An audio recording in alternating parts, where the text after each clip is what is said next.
네, 안녕하십니까. 이제 구약의 마지막 책, 말라기를 살펴보도록 하겠습니다.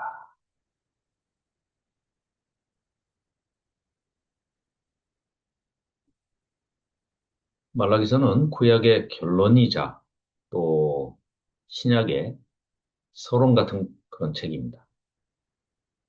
구약의 마지막 무대를 400년 중간기를 지나서 신약 시대와 연결하는 다리 역할, 가교 역할을 하는 책이죠. 자, 어떤 책에서 말라기서의 부제를 달았는데 서브타이틀이 상처 입은 사랑의 흐느낌 이렇게 제목을 붙였더라고요. 아주 보고 감탄을 했는데 그 말라기서를 하나님의 입장에서 아주 기가 막히게 잘 이해한 가슴 절절한 그런 제목이다 이렇게 생각을 했었습니다. 말라기서의 백성은 처음부터 끝까지 하나님의 모든 말씀에 호흡을 치면서 하나님이 언제 우리를 사랑하셨다는 겁니까? 도대체 사랑을 어떻게 했다 하셨다는 거예요? 우리가 언제 하나님을 괴롭혔다는 겁니까? 우리가 언제 주의 이름을 멸시하고 더럽혔습니까? 언제 우리가 주를 멸시했다는 겁니까? 하고 따지면서 하나님께 대듭니다. 말라기서는 차갑게 등을 돌린 이 냉소적인 백성들을 끝까지 끌어안으시고 상처뿐인 사랑으로 끙끙 앓으시는 하나님의 끝까지의 사랑 이야기입니다. 끝까지 오래 참으시며 지켜나가시는 슬픈 사랑 이야기입니다. 도대체 구약의 마지막 백성들이 어쩌다가 이렇게 된 것일까요? 그들은 그렇게 만든 것은 약속과는 다른 기대했던 바 소망의 그 약속과는 달리 현실은 너무나 비참했기 때문입니다. 학교와 스가라의 격려로 새 성전을 완공한 지 80년이 흘렀습니다. 선지자들이 약속했던 어떤 일도 일어나지 않았습니다. 제2성전의 어디에서도 그 영광의 가시적인 임재는 나타나지 않았고 축복과 번영은커녕 계속되는 기근과 흉작과 전염병으로 가난과 궁핍이 대책 없이 장기화되고 아픈 세월이 흘러가고 있었던 것이죠.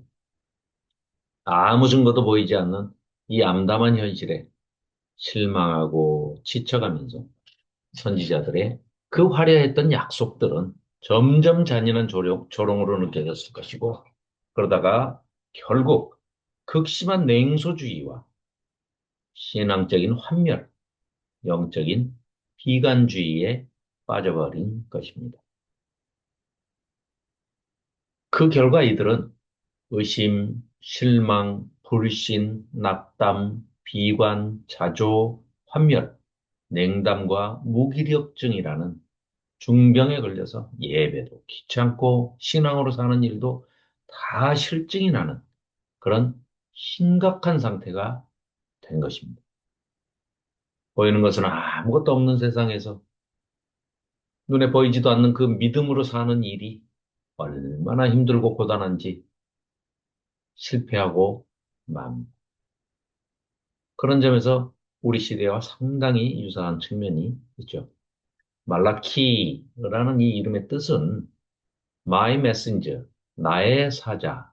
하나님 입장에서 나의 사자, 심부름꾼, 뭐, 메신저, 하나님의 말씀을 전달하는 자, 선지자, 그런 뜻이죠. 네.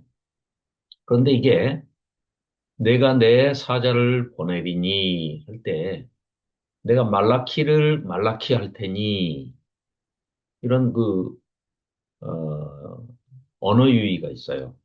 워드 플레이가 있죠. 말라키, 나의 사자를, 근데 그 사자의 이름이 또 말라키예요.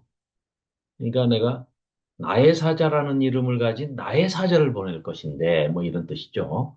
말라기서의 시대적인 배경은 느헤미야의 마지막 활동 시기와 겹치는 것으로 보이는데요. 느헤미야가 2차 기한했던 주전 430년경의 그 사회상들, 또 제사장의 타락이라든가, 또는 이방 여인들과의 그 자폰 문제, 이 이방 여인들과 결혼을 하는 것을 근본적으로 다 하나님께서는 무조건 말리시느냐? 그건 아니잖아요. 우리가 뭐 익히 잘 알다시피 예수님이 오시는 다윗의 후손으로 오시는 예수님의 족보에도 이방 여인들이 많이 있습니다.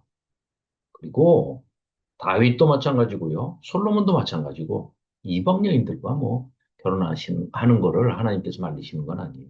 그러나 시기가 중요하고 때가 상황이 중요하다는 것이죠. 지금 이들은 성전 재건을 하러 다시 귀환을 해가지고 포로에서 돌아와가지고 정체성을 회복하는 것도 굉장히 큰 문제입니다.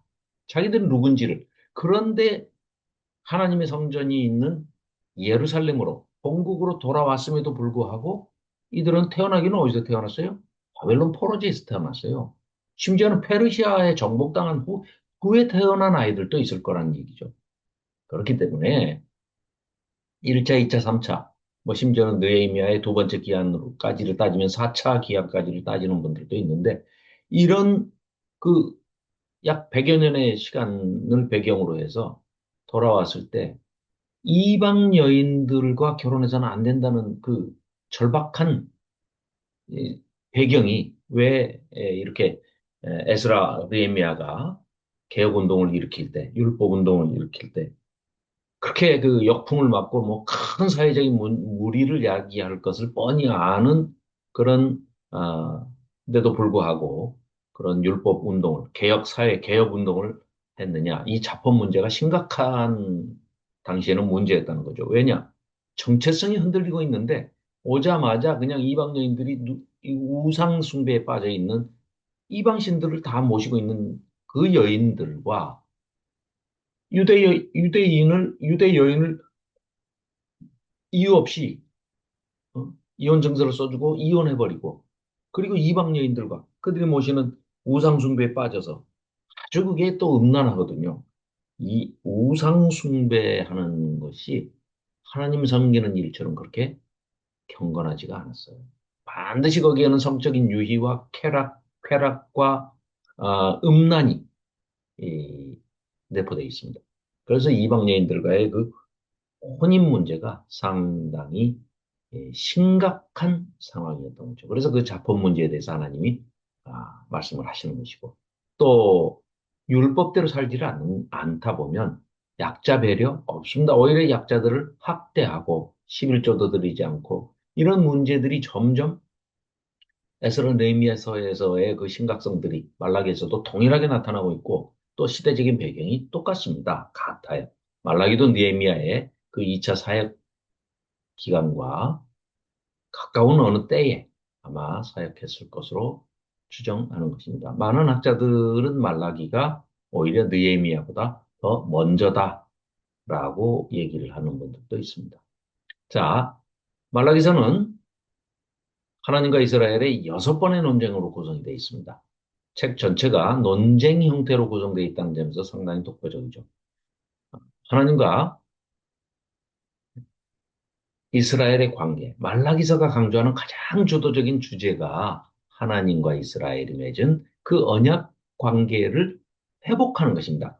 우리 지난번에도 살펴봤죠? 회복의 중심을 둔 역사서가 역대기서. 그렇죠? 또 에스라 느헤미야서가 개혁 운동을 통해서 율법 운동을 통해서 하드웨어인 성전을 재건하고 성벽을 중수하는 것 못지않게 아니 그거보다 오히려 더 중요한 어, 회복 운동이 정체성을 회복하는 것이 뭐라고요? 예배 공동체로서의 하나님과의 언약 관계를 회복하는 것이다. 하나님의 백성으로 다시 거듭나는 것이 더 중요하다라고 인식을 했던 거죠. 그래서 이 책에서는 우리 조상들의 언약, 레위와 세운 나의 언약, 뭐 이런 말씀들이 또 언약의 사자 이런 직접적인 표현들뿐만 아니라 간접적으로 사랑, 정의, 경외, 종, 택하심, 공의, 특별한 소유, 오배로운 존재 흠없는 제사, 11조, 신실함, 이런 언약 관계를 강조하는 전문 용어들이 매우 빈번하게 등장을 합니다. 자주 반복되는 단어는, 문장은 강조한다는 것이죠. 거기에 전체 중요 주제의 흐름이 있는 것을 우리가 간파할 수 있죠. 자, 말라기서의 6번의 논쟁은 모두 이 언약 관계에 초점을 맞추고 있습니다. 첫 번째 논쟁이 이스라엘에 대한 하나님의 언약적 사랑에 초점을 맞춘다면, 두 번째 논쟁은 입장을 바꿔가지고 하나님께 대한 이스라엘의 언약적 사랑에 초점을 맞춥니다. 나는 사랑했다.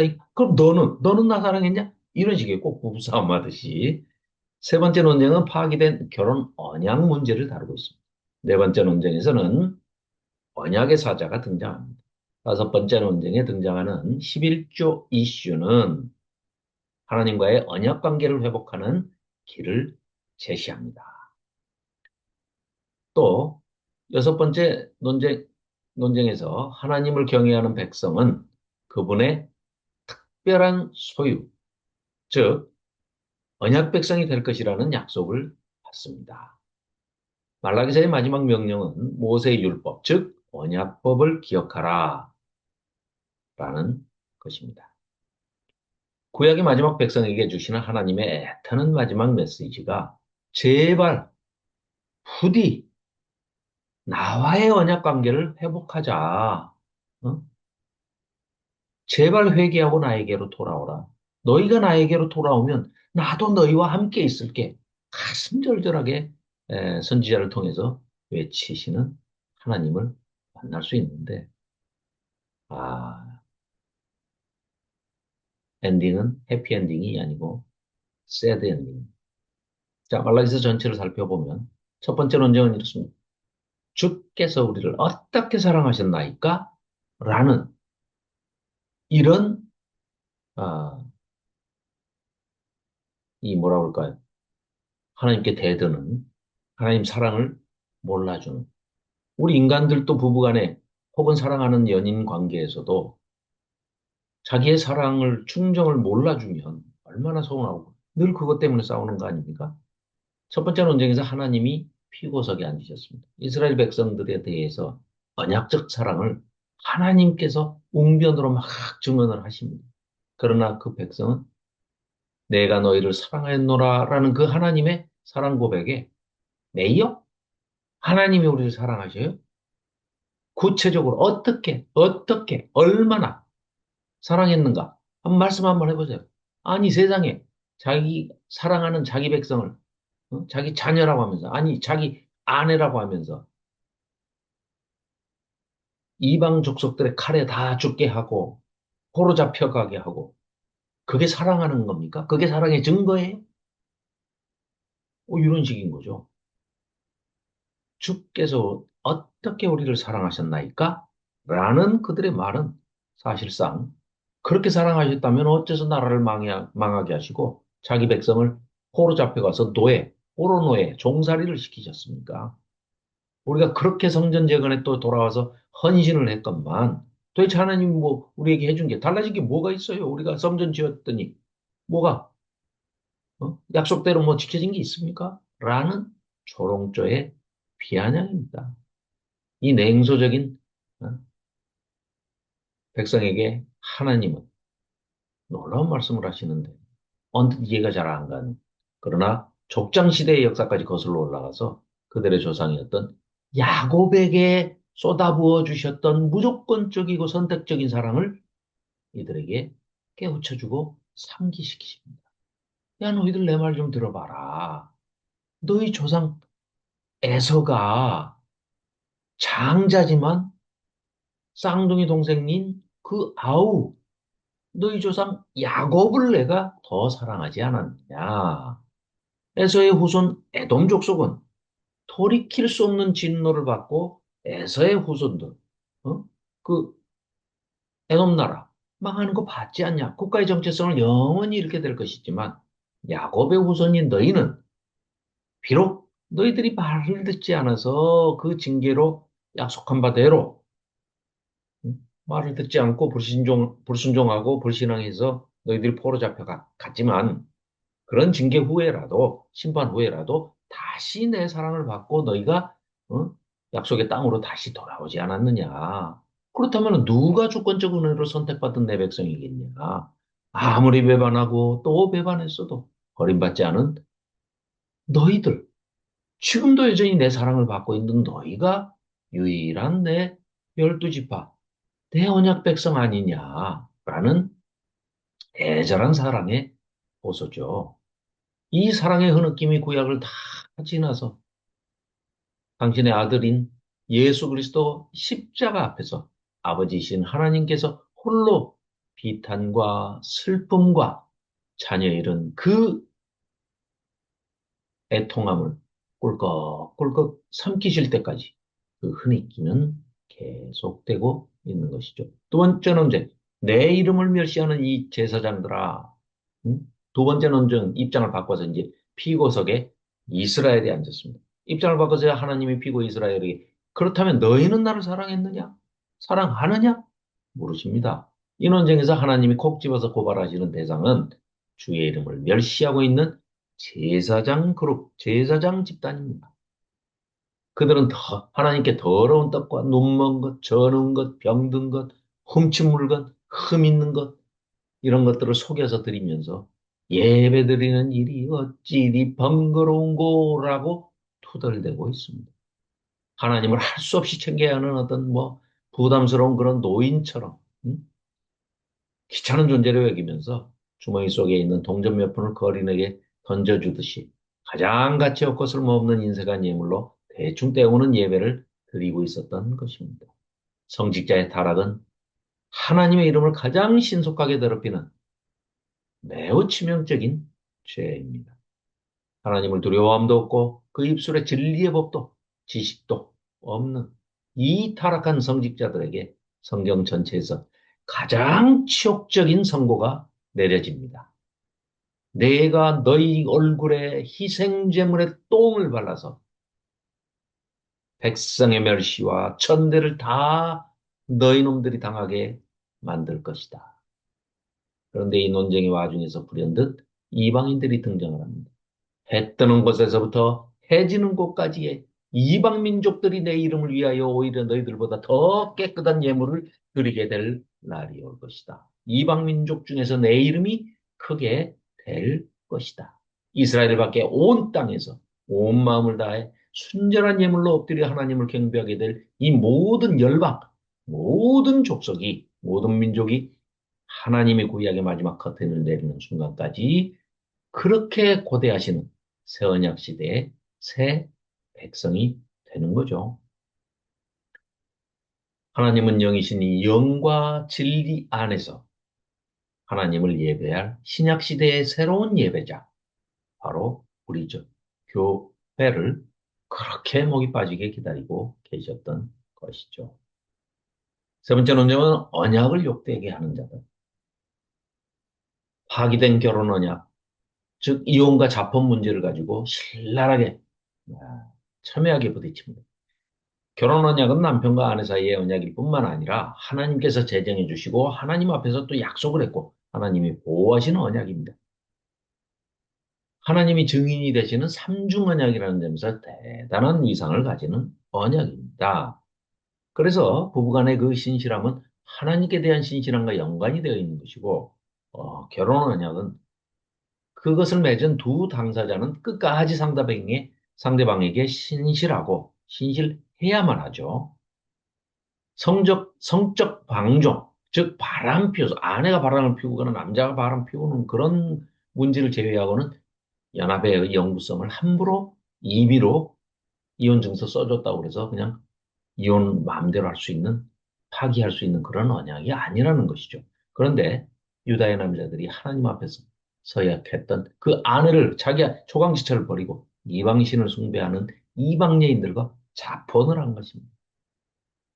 하나님께서는 버림받은 유대인 아내들의 그 눈물과 울음과 탄식이 여호와의 제단을 가리고 있는 것을 보시고 하나님도 괴로워하십니다. 그러시면서 그 남편들이 드리는 그 못돼 먹은 행실을 하고 행위를 하면서 제사랍시고 그 못된 재물들을 속여서 가져와가지고 그런 봉헌물을 드리는데 하나님이 그 제사를 예배를 받으시겠습니까? 고개를 돌리십니다. 외면하시죠. 그리고 나는 이혼하는 것을 미워한다는 결론으로 그 이혼쟁의 마침표를 찍으십니다. 하나님이 얼마나 남편과 아내 사이의 결혼 언약을 소중히 여기시고 그 언약이 파기되지 않기를 강렬하게 원하시는지 분명히 보여주시는 그런 결론이죠. 자, 네 번째 논쟁입니다. 언약의 사자가 그 성전에. 네 번째 논쟁은 하나님을 괴롭히는 백성의 그 비난의 말로 시작이 됩니다. 그들은 여호와의 눈에는 악한 자가 더 좋게 보이시나? 아니, 하나님은 악인들의 편이신가? 정의의 하나님이 계시기는 한 건가? 이따위로 자신들의 그 기대대로 움직이지 않은 하나님을 조롱하고 못된 놈들이 아주 비난을 하고 있습니다. 이 비아냥에 대한 대응으로 주시는 말씀이 바로 말라기 예언의 하이라이트인 말라기 3장 1절에서 3절 말씀입니다. 보라, 내가 내 사자를 보내리니 내가 그 앞에서 길을 준비할 것이요.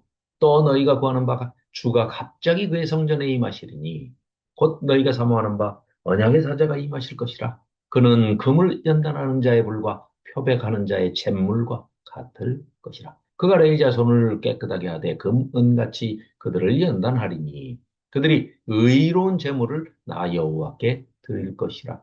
하나님은 내 사자, my messenger, 말라키가 먼저 와서 길을 준비한 후에 너희가 그렇게 간절히 고대하던 주 언약의 사자가 갑자기 성전에 임하실 것이다 라고 말씀을 하십니다. 신약 성경은 주의 길을 예비하러 오는 my messenger, 말라키, 내 사자를 세례 요한으로 선포하고 있죠. 마태복음, 마가복음. 또 예수님도 세례 요한으로 확정해 주시죠. 문제는 그들이 기다리는 주, 그 언약의 사자는 그들이 사모하는 바대로 오지 않으신다는 것입니다. 그분은 갑자기 자기 성전에 임하셔서 불순물을 재련하는 뜨거운 불같이 세탁자의 옷을 표백하는 독한 양잿물같이 부패한 레이자 손부터 연단하신다는 것입니다. 그것이 정의의 하나님이 계시긴 한 건가라고 하는 이 못된 비아냥거림에 조롱함에 대한 하나님의 대답입니다. 이 논쟁의 하이라이트는 하나님께서 더 이상 선지자를 보내시는 것이 아니라 당신 자신이 직접 역사의 무대에 이제 등장하신다는 그런 말씀입니다. 눈으로 볼 수 있는 모습으로 아예 이 땅에 임재하신다는 겁니다. 은혜가 아니고는 무엇으로도 설명할 수 없는 역사의 대반전의 날이 예고되고 있는 것입니다. 우리 인간 같으면은 뭐 그런 못된 자식에게는 조금 실증도 나고 환멸을 느끼시기도 할 텐데 끝까지 참으시다가 우리에게로 오시겠다는 겁니다. 직접. 다섯 번째 논쟁에서 하나님은 실망과 슬픔밖에는 준 것이 없는 이 백성들을 그래도 내게로 돌아오라고 부르십니다. 이 놀라운 초청에 백성들은 어떻게 반응했을까요? 그들은 돌아갈 필요 자체를 느끼지 않고 있습니다. 우리가 어떻게 해야 돌아가리까? 라고 대드는 이들의 말은 사실 무슨 얘기냐? 뭘 더 어떻게 하라는 말입니까? 우리는 할 만큼 했어요. 뭘 더 해야 만족하시겠습니까? 이런 배역을 넘어서 패역한 자식들의 반발입니다. 여기서 하나님께서는 온전한 11조 카드를 꺼내 드십니다. 즉, 온전한 11조 명령은 언약 관계를 깨고도 너희들이 그 깬 것을 깨닫지 못하고 있는 응? 이 되먹지 못한 백성들, 이 무지한 백성들을 깨우치기 위해서 일종의 예화를 드신 겁니다. 예화로. 그래서 너희가 11조를 안 바치니까 레위인이 다 먹고 살 수가 없어서 도망가지 않느냐. 언약법을 어기고도 언약 관계에 너희들이 신실했다고 지금 바락바락 대들면서 우기고 있지 않냐. 너희들 이 11조 잘 받쳐봐라 그러면은 그럼 내가 어떻게 하는지 이 11조라는 예화를 들어서 언약 관계의 회복이라는 주제 설교를 하시는 것과 마찬가지죠. 그랬을 때 내가 너희들한테 그 11조 생활을 잘하고 기본적인 그런 안식일 규례라도 잘 지키면 너희들이 아주 복을 쌓아둘 데가 없을 정도로 내가 복을 많이 부어줄게. 이 약속은 뭘 받고 싶으셔서 그걸 뭘 달라고 하시는 게 아닙니다. 너희들을 받고 싶은 거죠. 너희들이 나에게로 돌아옴에 대한, 돌아오기만 한다면 내가 거기에 대해서 이렇게 언약적으로 내가 너희들한테 사랑의 응답으로 이렇게 해줄게 하고 언약하시는 이런 말씀이지. 이게 뭐 얼마를 많이 들여서 많이 돌려받겠다. 무슨 선의 11조 이런 되먹지 못한 망발을 하는 그런 자들도 있는데 하나님께 드리는 예물이, 헌물이, 봉헌물이 기회 투자도 아니고 이건 거기에 대해서 하나님이 주시는 복이 무슨 내 투자에 대한 대가 이런 조잡하고 추악한 거래가 결코 아니라는 것입니다. 라기는 11조 하면 복 받는다 이런 얘기를 하고 있는 책이 결코 아닙니다.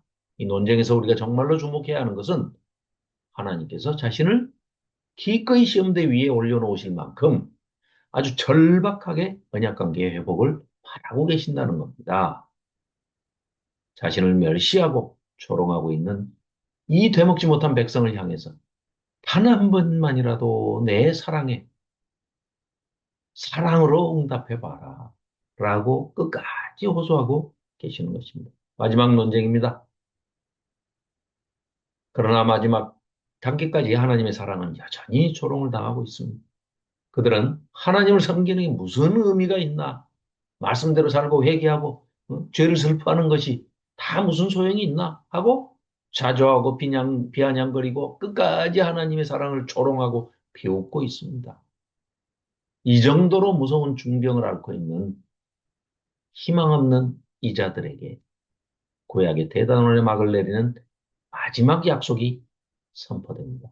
보라, 여호와의 크고 두려운 날이 이르기 전에, 종말이 오기 전에, 내가 선지자 엘리야를 너희에게 보내리니, 이 예언이 선포된 지 400년 후에 세대 요한이 바로 이 말라키를 계승하는 다음 선지자로 보내고자 하는 엘리야로 신약 성경의 입구에 등장을 하죠. 누가는 그가 엘리야의 심령과 능력으로 주 앞에 앞서 간 사람이다. 라고 세례 요한을 증언하고 있죠. 예수님도 역시 오리라 한 엘리야가 바로 곧 이 세례 요한이다라고 확정을 해 주시지요. 이처럼 말라기서는 희망 없음이라는 최후 선고를 내는 대신에 선지자 엘리야의 뒤에 오실 그분, 우리가 기다려야 할 그 한 분을 약속하면서 내시하죠. 그 구약의 마지막 커튼을 내립니다. 우리가 약속과 다른 삶의 현실에 지쳐서 신음소리를 낼 때, 말씀대로 산 대가가 고작 이겁니까? 라고 하나님께 대들 때, 예배도 하나님도 다 귀찮고 실증이 날 때, 그거는 우리에게 말씀하십니다. 나는 그때도 너를 사랑했고, 지금도 너를 사랑한다. 하나님은 우리를 버리신 적이 없습니다. 상처 입은 사랑으로 흐르게 우시는 쪽은 늘 하나님이시지 우리가 아닙니다.